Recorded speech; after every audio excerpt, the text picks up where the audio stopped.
el Salmo 91, a seguir pidiendo la protección de Dios, y lo vamos a hacer personalizándolo como lo hemos hecho. Necesitamos la protección de Dios divina y realmente esto es algo que debemos hacer frecuentemente, porque los peligros nunca se terminan. Los peligros espirituales nunca se terminan. La Biblia dice que el diablo, Satanás, anda como león rugiente, nuestro adversario, buscando a quien devorar. Vamos a leer el Salmo 91 en el nombre del Señor, pero lo vamos a personalizar, como lo hemos dicho. En el nombre de Jesús, nosotros que habitamos al abrigo del Altísimo, moraremos bajo la sombra del Omnipotente. Diremos a Jehová, esperanza mía y castillo mío, mi Dios en quien confiaré. Y él nos librará del lazo del cazador, de la peste destructora. Con sus plumas nos cubrirá y debajo de sus alas estaremos seguros. Escudo y adarga es su verdad. No temeremos el terror nocturno, ni saeta que huele de día, ni pestilencia que ande en oscuridad, ni mortandad que en medio del día destruya. Caerán a nuestro lado 1000 y 10,000 a nuestra diestra, mas a nosotros no llegará. Ciertamente con nuestros ojos miraremos y veremos la recompensa de los impíos. Porque hemos puesto a Jehová, que es nuestra esperanza, al Altísimo por nuestra habitación. No nos sobrevendrá mal, ni plaga tocará nuestra morada. Pues a sus ángeles mandará cerca de nosotros, que nos guarden en todos nuestros caminos. En sus manos nos llevarán, para que nuestro pie no tropiece en piedra. Sobre el león y el áspid pisaremos, hollaremos al cachorro de león y al dragón. Por cuanto en él, en Dios hemos puesto nuestra esperanza, él también nos librará. Nos pondrá en alto por cuanto hemos conocido su nombre. Le invocaremos y él nos responderá. Con nosotros estará Dios en la angustia, nos librará y nos glorificará. Nos saciará de larga vida y nos mostrará su salvación. Amén. Muchas gracias, Señor, esta mañana. Señor, al entrar en tu palabra, ahora oramos, Señor, bendecimos las ofrendas, los diezmos. Sigo pidiendo, Señor, por la bendición de los hermanos que están siendo afectados por esta coronavirus. Señor, que tú abras las fuentes de ingreso y provisión para ellos. Y también pedimos tu protección, Señor, sobre cada uno de nosotros, que no seamos afectados por eso. Y los que estén enfermos, Señor, oramos por su sanidad, porque tu palabra dice, y por tu llaga fuimos nosotros sanados. Gracias te damos, Señor, esta mañana. Te adoramos y te bendecimos. En el nombre de Jesús, en el nombre de Yeshua HaMashiach, en el nombre de Jesús, el Mesías, lo pedimos todo. Amén. Pues vamos a entrar en la palabra de Dios esta mañana en nombre de Jesús.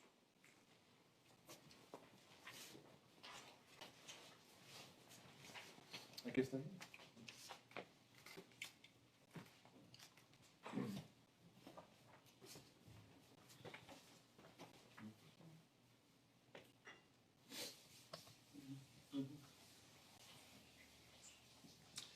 Bueno, vamos a empezar. Les quería decir si a los que nos están acompañando, si quieren que les mande la guía del sermón para que puedan escribir notas, se los puedo mandar por correo electrónico. Si quieren, comuníquense con mi esposa y mándenos su correo electrónico y les podemos mandar la guía sermonal.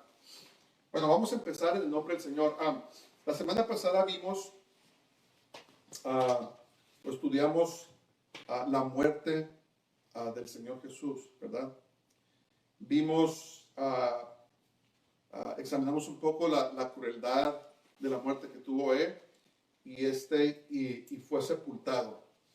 Entonces, este día vamos a terminar nuestro estudio en el Evangelio según San Mateo. Son 28 capítulos y vamos a ver los versos desde el 11 al 20. Vamos a terminarlo y vamos a orar para ver dónde vamos a continuar después de esto, qué otro libro vamos a estudiar. Pero La meta que nos hemos propuesto es estudiar la Biblia verso por verso, ¿verdad?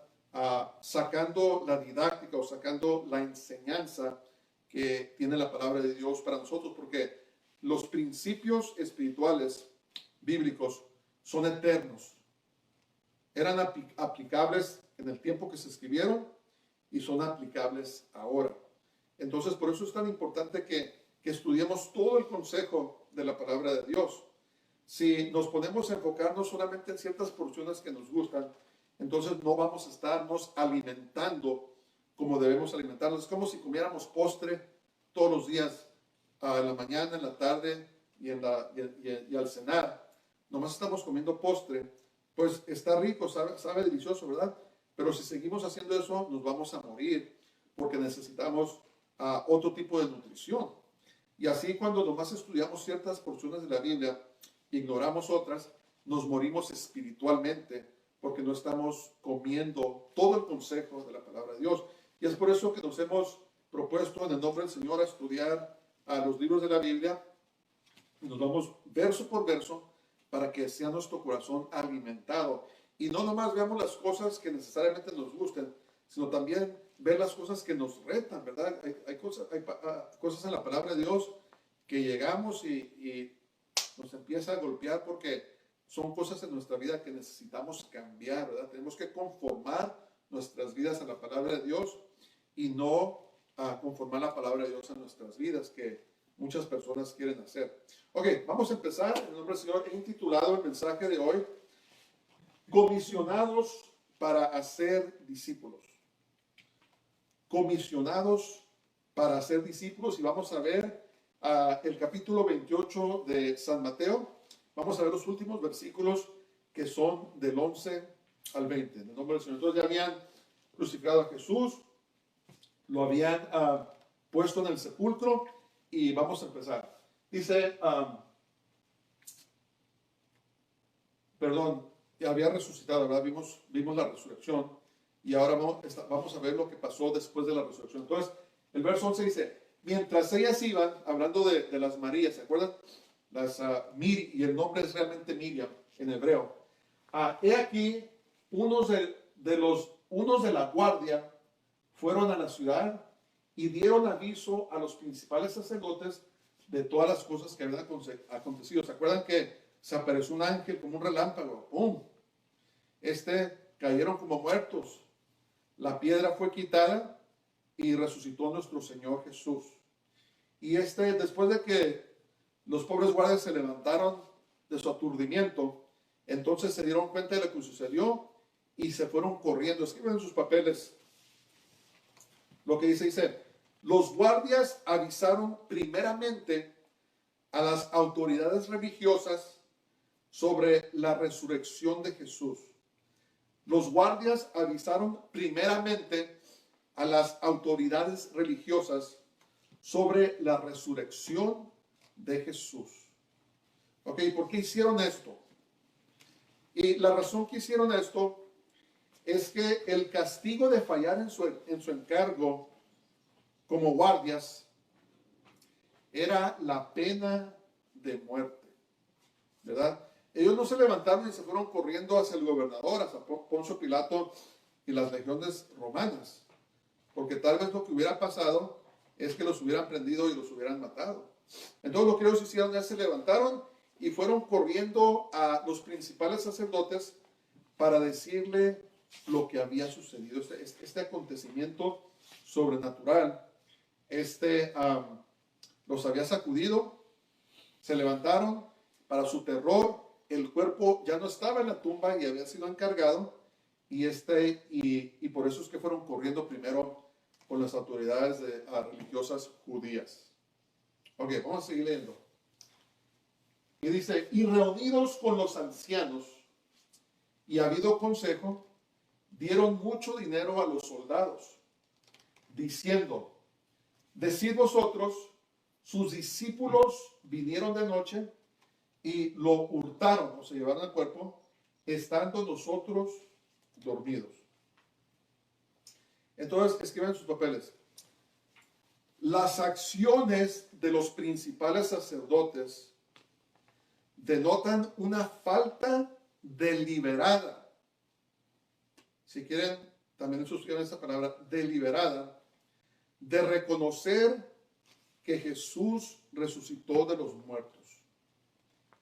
Miren, los corazones de las autoridades religiosas, los fariseos, los saduceos, los escribas, los ancianos de Israel, ellos habían endurecido su corazón hacia Dios.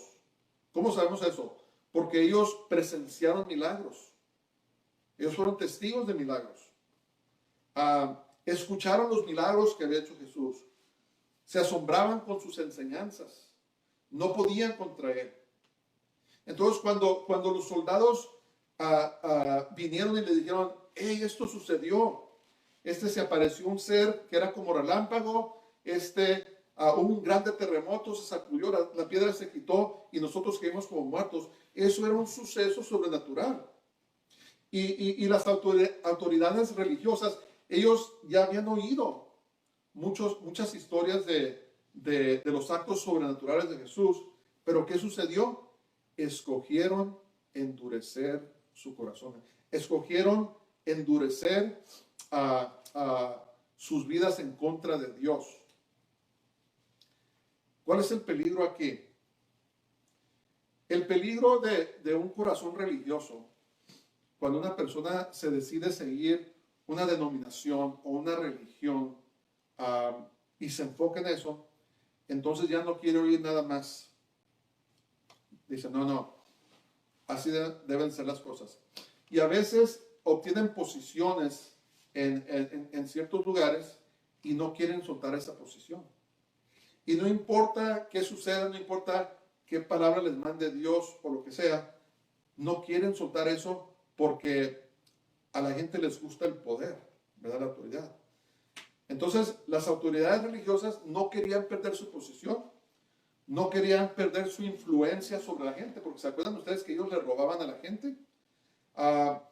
Sonando religiosos, les robaban dinero a las gentes, a las viudas. Entonces, ellos no querían perder eso. Y de una manera o de otra estaban decididos a encubrir que Jesús había resucitado. Entonces, no era que ellos pensaron que alguien se lo robó, ellos creían lo que había pasado porque ya habían visto demasiado. Pero ¿qué sucedió? Escogieron endurecer su corazón. Quiero decirnos esta mañana que nunca endurezcamos nuestro corazón hacia el Señor. ¿Cómo hacemos eso? Enfocándonos en Él, enfocándonos en su palabra, enfocándonos en la oración, enfocándonos en desarrollar una relación con Dios. ¿Verdad? Obviamente no estoy diciendo que no amen a sus pastores, que no amen a los que los sirven. Claro, debemos amarlos y debemos honrarlos y ayudarlos cuando podamos, pero si nuestro enfoque está en ellos, si nuestro caminar está basado en ellos, si un día caen, nosotros también podemos caer. Tenemos que quitar nuestra mirada de los hombres, tenemos que quitar nuestra mirada de las instituciones humanas, de las organizaciones humanas, incluyendo las religiosas, y debemos de fijar nuestros ojos en el Señor Jesús, porque Él nunca nos va a fallar. Dice la palabra de Dios que Él es fiel y verdadero, ¿verdad? Dice que Él va a concluir, a terminar la obra que Él empezó en nosotros. Entonces ningún humano puede hacer eso, ningún humano puede ayudarnos a perseverar en el camino de Dios. Solamente Dios puede hacer eso. Entonces es tan importante que nosotros fijemos nuestra mirada en el Señor. Si no, corremos el peligro de que nuestro corazón se endurezca a las cosas de Dios. La persona que escoge endurecer su corazón hacia Dios aceptará cualquier mentira, escuchen esto, para rechazarle. La persona que ha endurecido su corazón a la verdad de la palabra de Dios acepta cualquier mentira para rechazarle. Fíjense lo que dice en Lucas 16:31, hablando ¿se acuerdan la historia de Lázaro y el mendigo? El mendigo Lázaro y el hombre rico, ¿se acuerdan de la historia esa? Pues fíjense, después que estaba siendo atormentado el hombre rico, le rogaba a Abraham, le decía, Padre Abraham, permíteme o manda a alguien que vaya y les hable para que no vengan a este lugar de tormento, el infierno. Pero fíjense lo que le contestó Abraham, dice, mas Abraham le dijo, si no oyen a Moisés y a los profetas, tampoco se persuadirán, aunque alguno se levantare de los muertos. Entonces, aunque los religiosos se dieron cuenta que resucitó Jesús, no creyeron, escogieron no creer.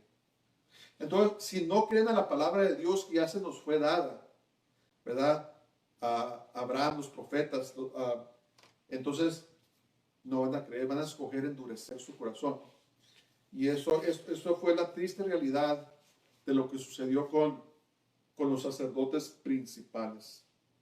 Que Dios nos ayude para que nunca lleguemos a ese lugar. Mantengamos nuestra mirada fija en Cristo, en Jesús. Mantengamos nuestra mirada puesta en Dios. Y Él nos va a ayudar para que sigamos.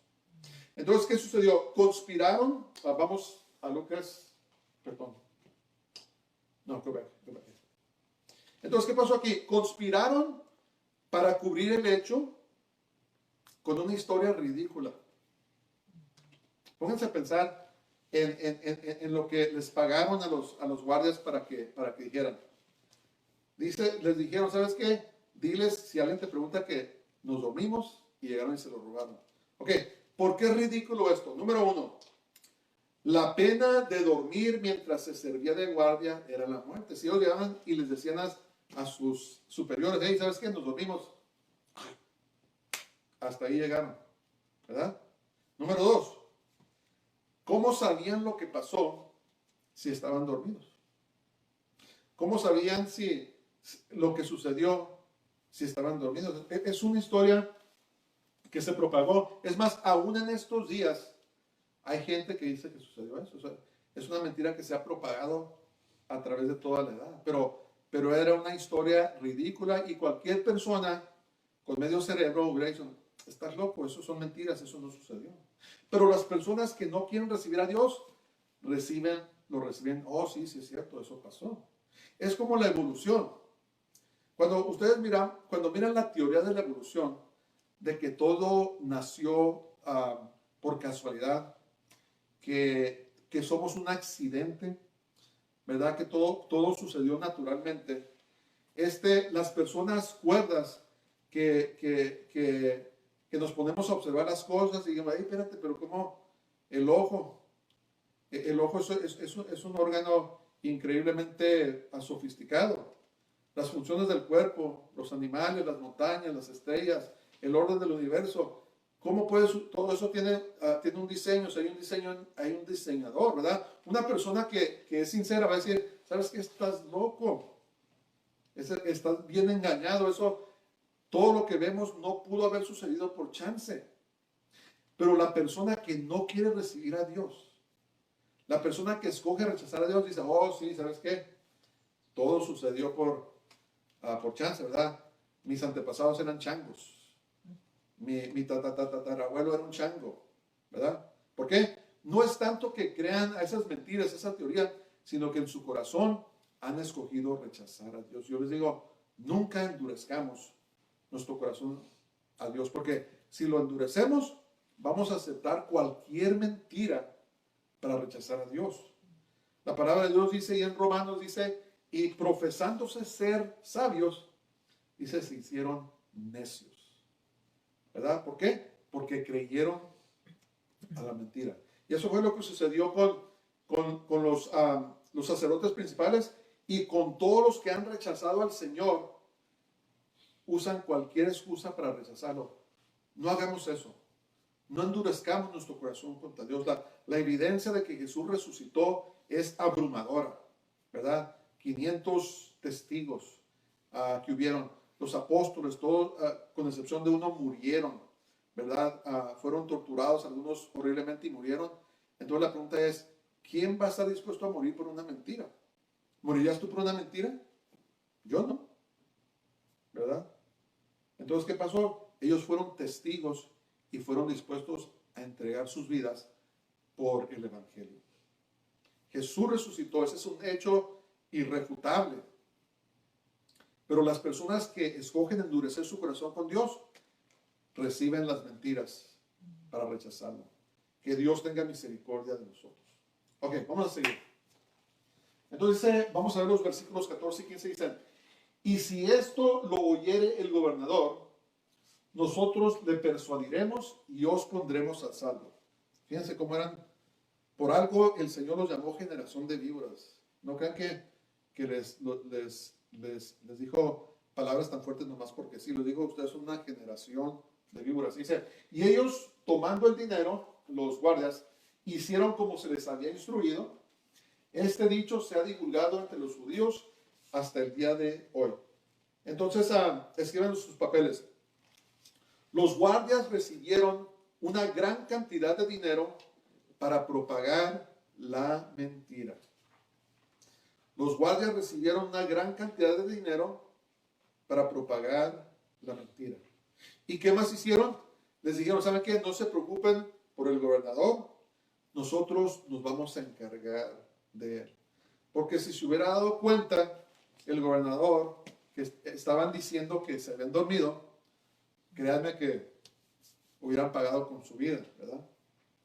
Y el libro de Mateo más o menos fue escrito como en el año 50 después de Cristo, y aún en ese tiempo seguían diciendo esa mentira de que los discípulos se habían robado el cuerpo de Jesús. Pero nosotros sabemos que Él vive, ¿verdad? Cristo vive. Amén. Oye, vamos a seguir. Dice Mateo 28, 16 y 17, dice, pero los 11 discípulos se fueron a Galilea, al monte donde Jesús les había ordenado. Él les había dado órdenes de antemano y después le recordó a Miriam, a María. Y cuando le vieron, le adoraron, pero algunos dudaban. Entonces escriban sus papeles. La adoración a Jesús es una indicación principal de su deidad. Lo voy a volver a decir. La adoración a Jesús es una indicación principal de su deidad. Entonces nosotros tenemos ejemplos en la Biblia. Tomás lo adoró, otras personas lo adoraban, y Jesús nunca les decía, hey, ¿qué están haciendo? No me adoren, adoran a Dios. ¿Por qué? Porque Él es Dios, ¿verdad? Por eso es que Jesús, cuando le adoraban, Él permitía que le adoraran. ¿Por qué? Porque Él es Dios. Acuérdense de eso. Jesús no es simplemente un filósofo, no fue simplemente un gran profeta, no fue simplemente un gran maestro, no fue simplemente un gran hombre religioso, sino que Él es Dios mismo, ¿verdad? Uno de los nombres de Jesús es que Emmanuel, ¿verdad? El profeta Isaías escribió sobre Él, dijo, llamará su nombre Emmanuel, que significa Dios con nosotros. Es algo asombroso, es algo glorioso, magnífico, el hecho de que Dios dejó su trono en el cielo y vino y tomó forma de hombre y habitó entre nosotros. Y un día va a regresar, ¿verdad? Un día va a regresar. Él primero vino como siervo humilde, lo mataron, lo crucificaron, resucitó, pero un día va a regresar como un conquistador. Pero después de que haya puesto todo en orden, dice que Él va a habitar con los hombres. La fiesta de los tabernáculos, que se celebra más o menos en los meses de ¿cómo se llama? Del otoño, eso representa cuando Jesús regrese y va a habitar entre nosotros, el tabernáculo de Dios con los hombres. Es algo hermosísimo eso.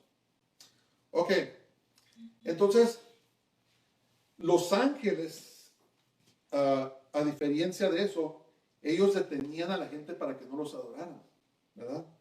Fíjense el ejemplo en Apocalipsis 22, 8, 9, cuando estaba Juan el teólogo. Después de que miró la revelación del Apocalipsis, dice, yo, Juan, soy el que oyó y vio estas cosas. Y después que las hube oído y visto, me postré para adorar a los pies del ángel que me mostraba esas cosas. Acuérdense que los ángeles son seres asombrosos, ¿verdad? El que se apareció cuando resucitó Jesús, dice que era como un rayo, un resplandor tremendo. Entonces, Juan estaba en la presencia de un ángel así, y fíjense lo que dice. Dice que se postró a los pies del ángel para adorarlo. Pero ¿qué le dijo el ángel? ¿Verdad? Un espíritu santo de Dios. Dice, pero él me dijo, mira, no lo hagas porque yo soy consiervo tuyo, de tus hermanos los profetas y de los que guardan las palabras de este libro, dice, adora a Dios. Cuando el diablo quiso que Jesús lo adorara a él, ¿qué le dijo Jesús? Dice, apártate de mí, Satanás, porque escrito está, al Señor tu Dios adorarás y solo a Él servirás, ¿verdad? Entonces, cuando vemos que Jesús permitía que lo adoraran, eso nos dice que Él es Dios. Y hay religiones, hay cultas falsas que niegan que Jesús es Dios. Si se cruzan con ese tipo de gente, apártense, porque Jesús es Dios. Muy importante entender eso. Si Jesús no hubiera sido Dios, entonces Él no hubiera podido morir por nosotros. El hecho de que Él es sin pecado, lo calificaba a Él para que muriera por los pecados. Si un hombre pecador muere por ti, no te puede salvar de nada porque Él mismo está sujeto al pecado. Pero Jesús, siendo Dios, no estaba sujeto al pecado, sino que Él tomó el pecado del mundo sobre Él y pagó el precio. Acuérdate de eso. El que nos salva tiene que ser Dios. Es algo muy hermoso eso. Ok, entonces, lo más probable en este grupo cuando llegó es de que se encontraban más personas que los 11 discípulos. Había más discípulos de Dios. Pero, ¿por qué? Porque algunos de ellos dudaban, ¿verdad? Algunos de ellos aún dudaban de que Jesús había resucitado. Ok, vamos a seguir.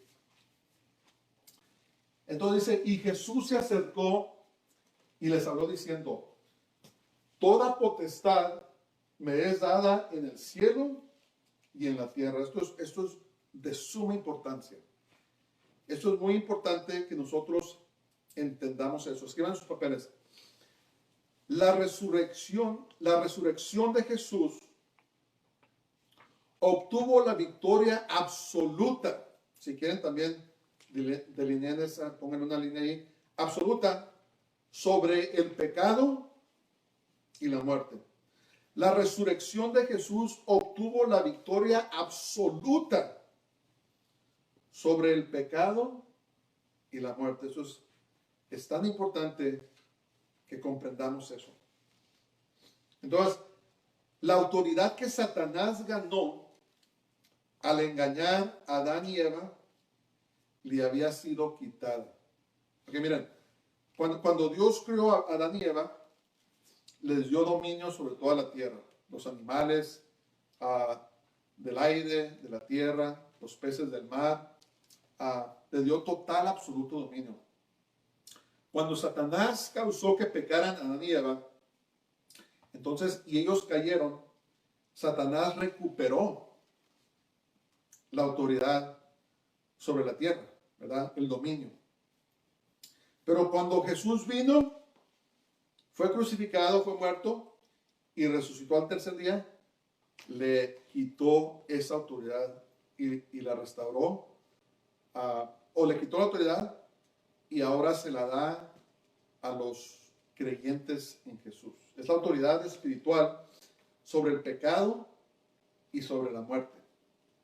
Es muy importante que comprendamos eso. Por eso el diablo no puede hacernos que hagamos nada que no queramos.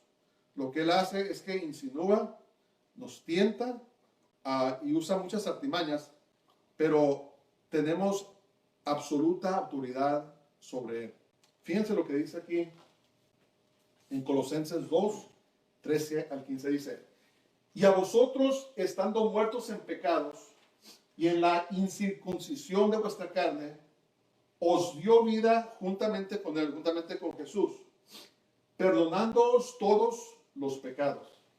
Dice, y anulando el acto de los decretos. ¿Qué es ese acto de decretos? Esos fueron los actos de decretos en contra de la humanidad cuando Adán y Eva cayó. Cuando ellos pecaron, estos decretos del pecado y de la muerte que cayó sobre la humanidad, dice que fueron anulados, que fueron quebrantados, que fueron hechos inválidos. Dice que había contra nosotros que nos era contraria, quitándole de en medio y clavándola en la cruz. ¡Pum! La victoria sobre la cruz. Y despojando, ¿qué es esa palabra? Despojando, arrebatando, quitando a los principados y a las potestades los exhibió públicamente, triunfando sobre ellos en la cruz. Ahí está. Tremendo eso. Dijo Jesús, toda autoridad se me ha sido dado en el cielo y en la tierra. Es tan importante que nosotros comprendamos eso. Entonces, Jesús tenía una razón muy importante de por qué hizo esa declaración. Dice, ¿por qué Jesús les dijo a sus discípulos, ¿saben qué? Toda autoridad me ha sido dada en el cielo y en la tierra. ¿Por qué era importante eso? ¿Por qué es importante que nosotros como creyentes en Él comprendamos esas cosas? ¿Verdad? A veces el mundo nos desvía, ¿verdad? Nos desviamos y nos llama la atención las cosas electrónicas, los deportes, el entretenimiento, tantas cosas que sirven para quitar el enfoque del creyente a las cosas de este mundo. Pero si supiéramos, si tomáramos tiempo, nos disciplináramos y pusiéramos atención lo que nos dice la palabra de Dios, la iglesia caminaría en un poder indetenible, no se podría, o imparable, perdón. Por eso es que el diablo viene y nos tiene poniendo nuestra atención en otras cosas, menos en la palabra de Dios, menos en la oración, porque no quiere que el cristiano comprenda su autoridad. No quiere que el creyente comprenda lo que Cristo hizo por nosotros. Y por eso es que hay tanto, pero yo pienso que lo que está pasando ahora es algo que Dios está permitiendo para que nosotros los creyentes una vez más nos enfoquemos en lo que es importante, ¿verdad? Porque todo esto va a pasar. No importa cuánto dinero tengamos, cuántas propiedades, no importa qué tan buen trabajo, no importa cuánta educación, no importa, todo se va a pasar. Pero lo que va a permanecer es la palabra de Dios. Nuestra relación con Dios es la palabra de Dios. Los cielos y la tierra pasarán, pero mis palabras no pasarán. Entonces, es tan importante que estemos pasando tiempo en la palabra de Dios, en oración, en ayuno, buscando al Señor para que Él nos muestre de las riquezas de su gloria, las riquezas de su bondad, como decía Pablo, que Él nos da a nosotros. Es algo tremendo. Entonces, ¿por qué es importante? ¿Por qué es importante que Jesús hizo esta declaración? Vamos a ver. Vamos a Mateo 28, dice, por tanto, id y haced discípulos a todas las naciones, bautizándolos en el nombre del Padre y del Hijo y del Espíritu Santo. Entonces, escriban sus papeles. La autoridad dada a Jesús ahora es transferida a todo creyente con la comisión de hacer discípulos. La autoridad dada a Jesús ahora es transferida a todo creyente con la comisión de hacer discípulos. Entonces, comisionar quiere decir dar un encargo en nombre de un colectivo o de otra persona. Cuando alguien te comisiona, tú vas a hacer algo en el nombre o la autoridad de otra persona. Entonces vamos a ver. Esta palabra, go back, dice por tanto, es una conjunción que conecta la oración anterior a esta oración. Digo, toda autoridad me fue dada a mí, ahora por lo tanto, como resultado de que esa autoridad me fue dada a mí, ahora yo les doy esa autoridad. Es lo que está diciendo. Por tanto, conecta estas dos oraciones. Es muy, muy importante que damos eso. Entonces, fuimos comisionados para hacer algo en el nombre o en la autoridad de Jesús. Ahora, otro punto muy importante. Vamos a seguir. Escriban sus papeles. El bautismo es un mandamiento que todo creyente debe de hacer. El bautismo en agua es un mandamiento que todo creyente genuino debe de hacer. Yo he conocido personas y he hablado con ellas y les pregunto, hey, tú, ¿ya recibiste a Jesús como tu Salvador? ¿Ya entraste tu corazón? Sí, sí, sí. ¿Ya te bautizaste? No, no. ¿Y por qué no? No, pues no, todavía no estoy listo. Entonces, esa persona no le ha entregado su corazón a Jesús. La persona que le entrega su corazón verdaderamente a Dios debe de ser bautizada. Eso es un mandamiento. El bautismo no es una sugerencia que dijo, ¿saben qué? Si quieren, bautícense. No. El bautismo es un mandamiento. Es muy importante que las personas se bauticen, ¿verdad? Dice creer en el Señor y bautizarse. Por eso dice, hagan discípulos y bautícenlos en el nombre del Padre y del Hijo y del Espíritu Santo. Entonces, el bautismo debe de ser por inmersión. Debe de ser sumergida la persona en agua. ¿Por qué? ¿Saben por qué? Porque representa ser sepultado y resucitado a una nueva vida en Cristo. Entonces, las religiones que nomás les echan unas cuantas gotas en la cabeza, a veces hasta toman una copa o algo y sazón, no es válido. ¿Por qué? Porque tiene que ser sumergido, tiene que ser enterrado. El bautismo es como un velorio. Es un servicio de velorio y de un funeral y de entierro. Porque la persona es sumergida en agua y representa que estamos muriendo al mundo. Y cuando salimos, estamos siendo resucitados a una nueva vida en Cristo. Fíjense lo que dice Colosenses 2:12. Dice, sepultados con Él en el bautismo. La palabra bautismo es una palabra griega que es baptizo. Y en las escrituras la transliteraron, no la tradujeron. La transliteraron porque si lo hubieran traducido, esto diría sepultados con Él mismo en la inmersión. Bautismo quiere decir inmersión, sumergir. Y porque algunas tradiciones religiosas no bautizan por inmersión, sino que les echan agüita aquí, por eso es que la transliteraron, ¿verdad? Pero lo que tenemos que entender es que el bautismo debe ser sumergir completamente debajo del agua y tiene que ser una decisión de la persona. No pueden bautizar a niños pequeños porque los niños pequeños no hicieron una decisión para servir a Dios. Entonces, un bautismo que es hecho a los niños chiquitos no cuenta, porque el niño no tuvo nada que ver con eso. Es cuando uno crece que hace una decisión consciente y dice, ¿sabes qué? Yo quiero recibir a Jesús como mi Salvador y quiero bautizarme. Eso es el bautismo que es válido. Dice, sepultados con Él en el bautismo, en el cual fuisteis también resucitados con Él, ¿verdad? Muertos, sepultados, resucitados a una nueva vida. Por eso es tan importante el bautismo.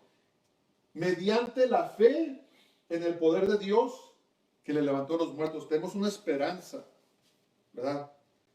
En esta vida la esperanza que tenemos es de que espiritualmente morimos, resucitamos.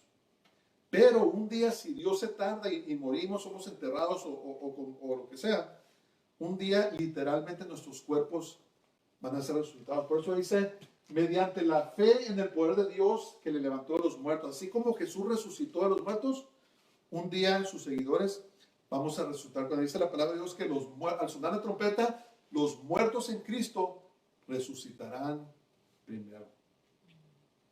Todo esto es tremendo. Es hermoso todo esto, ¿verdad? La importancia del bautismo en agua. Entonces, toda persona que es creyente, todos los que han recibido la dice, Señor, entra en mi corazón, deben de ser bautizados en agua. No hay vuelta de página, ¿verdad? Todo el que puede, hay algunos que no. Por ejemplo, el ladrón que murió con Jesús, ¿se acuerdan que lo crucificaron? Y le dijo, Señor, acuérdate de mí cuando entres a tu reino. Jesús le dijo, de cierto te digo que de este día en adelante, de hoy en adelante, vas a estar conmigo en el paraíso. Obviamente no se podía bautizar, pero los que pueden bautizarse, háganlo. Es un mandamiento, no es una sugerencia.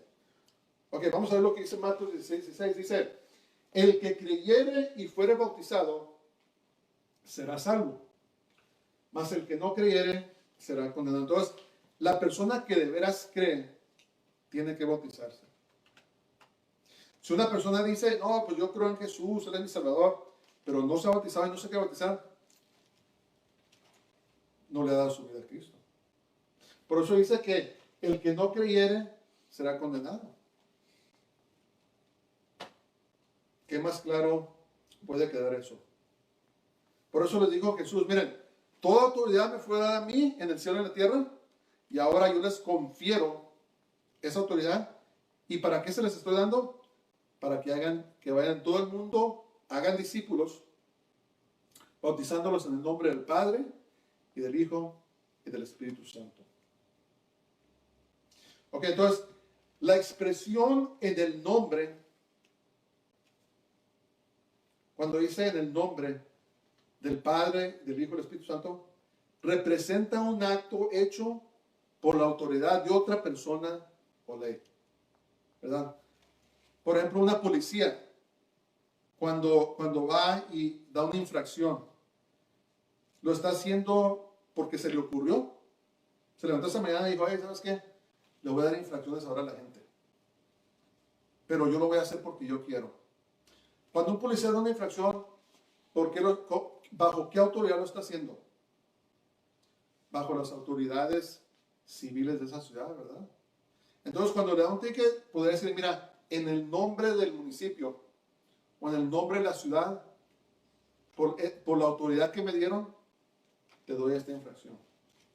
Cuando un maleante está haciendo cosas y un policía dice, hey, detente en mi nombre, no le va a hacer caso, pero se le dice, detente en el nombre de la ley. Eso es lo que quiere decir en el nombre de. Quiere decir hacer las cosas bajo la autoridad de otra entidad o de otra persona. Eso es lo que quiere decir. Entonces, ¿qué le está diciendo el Señor? Les doy autoridad para que vayan a ser discípulos y los bauticen. Tienen toda la autoridad de hablar la palabra de Dios. Por eso los discípulos, ¿se acuerdan cuando, si ustedes leen ahí en los Hechos, cuando Jesús resucitó, los llevaron al Sanedrín y les dijeron, ¿saben qué? Dejen de predicar en ese nombre. ¿Y qué le dijeron? ¿Y saben qué? Consideren, varones, si es lícito obedecer a Dios o a los hombres. ¿Qué estaban diciendo? Tenemos que desobedecerlos porque tenemos una ley superior a las de ustedes que nos dice que tenemos que predicar el Evangelio. Entonces la autoridad de predicar la palabra de Dios viene directamente de Dios. La autoridad de hacer discípulos, de bautizarlos, viene directamente de Dios. Si las leyes terrenales tratan de detenernos, tenemos que desobedecerlas porque tenemos que predicar la palabra. Un día le vamos a dar cuenta. Por eso dijo Jesús, toda autoridad se me fue dada en el cielo y en la tierra. Por lo tanto, id por todo el mundo y hacer discípulos y bautícenlos. ¿Entienden eso? Tenemos que comprender nuestra autoridad. Porque están llegando tiempos muy peligrosos. Están llegando tiempos muy peligrosos. Tarde que temprano va a llegar el día en que no nos van a dejar predicar el Evangelio abiertamente en esta nación. Créanlo o no, para allá vamos. Entonces, cuando llegue el tiempo, si alguien nos dice, hey, deja de predicar, lo siento, no puedo. Tengo una comisión, fui comisionado, fui enviado por parte de Dios para predicar la palabra, tengo que hacerlo. ¿Verdad? Que Dios nos dé el valor para ser obedientes aún en estos días. Porque el Señor espera que lo obedezcamos, ¿verdad? Jesús dice, si alguien me negare a mí delante de los hombres, yo también la negaré delante de mi Padre, ¿verdad? Son cosas muy serias. Esto es algo que tenemos que tomar muy en serio.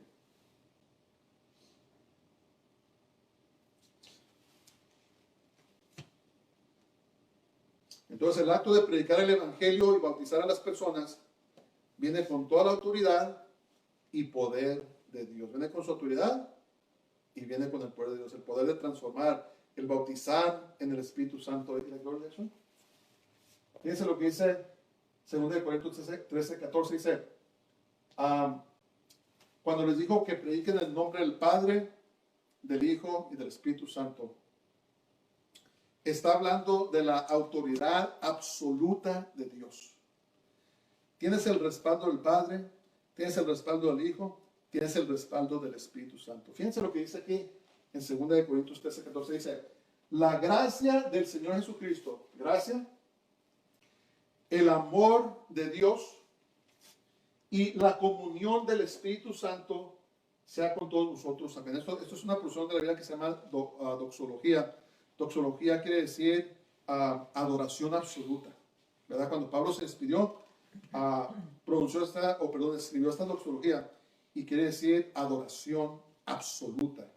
Absoluta de Dios. Por eso dijo, la gracia del Señor Jesucristo, necesitamos toda la gracia.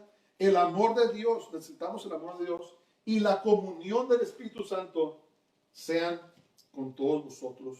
Amén. Vamos a ver la gracia. Dijo que la gracia de Jesús, Efesios 2:8-9, nosotros somos salvos por gracia, por la fe, ¿verdad? Dice, Efesios 2:8-9 dice, porque por gracia sois salvos por medio de la fe. Y esto no de vosotros, pues es don de Dios, no por obras, para que nadie se gloríe. Necesitamos la gracia de Jesús. ¿Qué es la gracia? Gracia quiere decir favor inmerecido. Quiere decir que Dios no nos ha pagado conforme lo que merecemos. Es más, significa más que eso. Significa que Dios nos dio lo que no merecemos. La gracia de nuestro Señor Jesucristo. Dios nos dio la salvación, algo que no merecemos. Merecíamos la muerte, pero por su gracia nos dio lo que no merecíamos, nos dio la salvación. Por eso escribió Pablo, dijo que la gracia de nuestro Señor Jesucristo. ¿Qué es la gracia? La justicia de Dios, el hecho que Él dejó su trono, vino a la tierra, pagó el precio de nuestros pecados, murió, resucitó, y ahora todo el que pone su fe, el que cree en Él, dice que obtiene salvación. Es la gracia, ¿verdad? El favor inmerecido que Dios nos da. Por eso dice, vayan y prediquen en esta autoridad. Ya les di gracia. Prediquen bajo esta autoridad. Ok, ahora vamos a ver el amor del Padre. Fíjense lo que dice Juan 3:16, dice, porque de tal manera amó Dios al mundo, que hizo ¿qué? Que ha dado a su Hijo unigénito, para que todo aquel que en Él cree no se pierda, mas tenga vida eterna. El Padre. Dice, porque de tal manera el Padre amó al mundo, ¿qué hizo? Mandó a su Hijo, a Jesús. ¿Verdad? La gracia de nuestro Señor Jesucristo, el amor de Dios, el amor del Padre. Por eso dijo, bautícelos en el nombre del Padre, del Hijo y del Espíritu Santo. Entonces tenemos la gracia de Jesús, tenemos el amor del Padre, el amor de Dios, ¿verdad? Esa absoluta autoridad de hacer discípulos y de bautizarlos, de traerlos al reino de Dios. Ahora vamos a ver la comunión del Espíritu Santo. La comunión del Espíritu Santo, dice, está la gracia de Jesús, el amor del Padre y la comunión con el Espíritu Santo. Dice, fíjense lo que dice Juan 14:26, dice, mas el Consolador, hablando del Espíritu Santo, el Espíritu Santo, a quien el Padre enviará en mi nombre, Él os enseñará todas las cosas y os recordará todo lo que yo os he dicho. Juan 16:13, dijo Jesús, pero cuando venga el Espíritu de verdad, Él os guiará a toda la verdad, porque no hablará por su propia cuenta, sino que hablará todo lo que oyere y os hará saber todas las cosas que habrán de venir. Esa relación con el Espíritu Santo. ¿Se acuerdan ustedes? Si leen el libro de los Hechos, Pablo habló y dijo, nos pareció bien a nosotros y al Espíritu Santo de hacer eso. Es la comunión. El Espíritu Santo es el que mora en nosotros. Tenemos relación con Dios, tenemos comunión con Dios, tenemos contacto con Dios por medio del Espíritu Santo. Entonces, cuando Jesús dice, hagan discípulos, bautizándolos en el nombre, en la autoridad del Padre, del Hijo, del Espíritu Santo, estaba hablando de lo que dijo Pablo. ¿Saben qué? Cuando ustedes van a predicar la palabra, cuando ministran a gente, están yendo con la gracia del Señor Jesucristo, el amor del Padre y la comunión del Espíritu Santo. están yendo con toda autoridad y el poder del Señor. Entonces, prediquemos la palabra. Hablemosle a la gente de Cristo. Tenemos el respaldo y la autoridad de Dios. Si sufrimos a causa de eso, somos bienaventurados. Si pagamos un precio para hacer eso, somos bienaventurados. El Señor nos va a premiar algún día. Pero eso fue lo que yo, miren, ya recuperé toda la autoridad. Se la arrebaté al diablo, lo despojé. Ahora yo les he dado esa autoridad. Entonces, cuando le hablamos a la gente de Cristo, se ofenden o lo que sea, pues ni modo se ofenden, pero lo estamos haciendo bajo la autoridad de Dios. Cuando les hablamos sobre el amor de Cristo, sobre el hecho que Dios quiere que no se pierdan, sino que procedan todos al arrepentimiento. Acuérdense de eso. Si se enoja la gente, si se ofende, no lo estás haciendo bajo tu nombre, tu propia autoridad. Estás yendo bajo la misma autoridad de Dios. Tremendo, tremendo, tremendo. Entonces Jesús prometió que vendría el Espíritu Santo cuando Él se fuera al cielo. Vamos a ver Juan 14, 16 al 17. Fíjense lo que dice. Estaba hablando Jesús a sus discípulos un corto tiempo antes de ser muerto. Y dijo, y yo rogaré al Padre y os dará otro consolador. ¿De quién está hablando? Está hablando del Espíritu Santo. Para que esté con vosotros para siempre. El Espíritu de verdad, al cual el mundo no puede recibir, porque no le ve ni le conoce, pero vosotros le conocéis, porque mora con vosotros y estará en vosotros. Jesús prometió que Él iba a mandar el Espíritu. El Espíritu Santo es Dios. No es una fuerza, no es algo que aprendemos a pararnos. Él es Dios. En el libro de los Hechos dice que el Señor es el Espíritu, es Dios, el que viene a habitar en nosotros. Ok. Vamos a ver el último versículo, Mateo 28:20 dice, y enseñándoles que guarden todas las cosas que os he mandado, y aquí yo estoy con vosotros todos los días hasta el fin del mundo. Amén. Entonces, escriban sus papeles. El discipular a una persona significa enseñarle a obedecer los mandamientos de Jesús. El discipular a una persona significa enseñarle a obedecer los mandamientos de Jesús. Que digo, vayan por todo el mundo, bautícenlos en el nombre del Padre y del Espíritu Santo. ¿Cómo es? Y dice, ¿a qué? ¿Qué quiere decir discipular? Enseñándoles que guarden todas las cosas que os he mandado. Eso es lo que es ser un discípulo, ¿verdad? Claro, encubre ciertas cosas, ciertas enseñanzas, pero básicamente lo que estamos haciendo cuando discipulamos es enseñarles a obedecer los mandamientos de Jesús. Jesús dijo, si vosotros me amáis, dice, guardaréis mis mandamientos. Entonces, eso, en términos sencillos y simples, discipular a alguien quiere decir enseñarle a guardar los mandamientos de Jesús. Y por último, Jesús prometió estar con nosotros hasta el fin del mundo por medio del Espíritu Santo. No hay por qué debemos de temer, pase lo que pase, pasemos la adversidad que pasemos, tengamos esto, no tengamos lo otro, vayan bien, no vayan bien las cosas. Tenemos la presencia de Dios en nuestros corazones, tenemos su poder, su autoridad.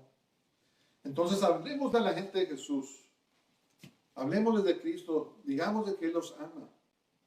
Pidámosle al Señor, Señor, dame el poder, dame la gracia para hablarle a la gente, para ser discípulos, para gente que te ame. No debemos dirigir a la gente a una denominación. No debemos dirigir a la gente a una iglesia en particular. Debemos de dirigirlos a Jesús, a Dios, a Cristo. Y permitir que entablen una relación con Él y que Dios los guíe al lugar que Él los quiere tener. ¿Verdad? No queremos crear religiosos, no queremos crear como los principales sacerdotes que se conviertan a un sistema religioso y después se endurece su corazón en contra de Dios. No, queremos dirigirlos a Cristo y decir, ¿sabes qué? Mira, recíbelo. Hazlo el Señor de tu vida. Bautízate. Vente, vamos a leer la Biblia, vamos a orar, vamos a aprender sobre Él. Sí, ven a la iglesia conmigo, pero explicarles que la razón que están yendo a la iglesia es porque es un mandamiento de Dios, no que la iglesia es la salvación, sino que la iglesia es un lugar donde se reúnen con el resto de los hermanos para edificarse, para animarse los unos a los otros, ¿verdad? Esa es la razón. Pero que el Señor Jesús sea el Señor de sus vidas. Eso es la meta. Hacer discípulos, enseñarles a guardar los mandamientos de Jesús. Hay que poner las cosas en su perspectiva correcta, ¿verdad? Y confiar en el Espíritu Santo, que Él nos, como dice la palabra de Dios, dice que Él nos va a guiar a toda verdad y a toda justicia. Ok, en conclusión, escriban sus papeles. El predicar la palabra de Dios y hacer discípulos lleva consigo el respaldo absoluto de Dios. El predicar la palabra de Dios y hacer discípulos lleva consigo el respaldo absoluto de Dios, la gracia de Jesús, el amor del Padre y la comunión con el Espíritu Santo. La absoluta autoridad de Dios. Debemos predicar el Evangelio sin temor, pues el deseo de Dios es de que nadie se pierda, sino que todos sean salvos por el poder del Evangelio. Debemos predicar el Evangelio sin temor, pues el deseo de Dios es de que nadie se pierda, sino que todos sean salvos por el poder del Evangelio. Amén, Padre, gracias.